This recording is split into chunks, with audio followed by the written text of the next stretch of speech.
Honda Freed 2010 год. Проблема скрип задней подвески. Проблема была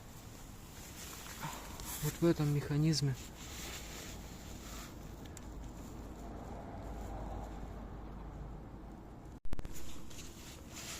Вот этот датчик высоты дорожного просвета. Вот эта вот кулиса, она, в общем, она выглядит вот так.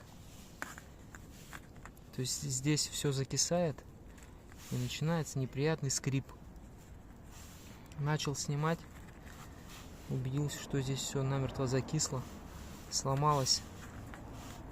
Одну удалось раскачать, а вторая закисла намертво, поломалась. Пришлось заказать на Экзисте сатовскую. Вот так она выглядит. Снимается все просто. Колесо домкратится.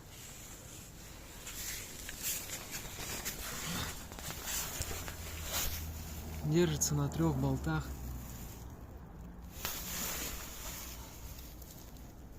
Не видно.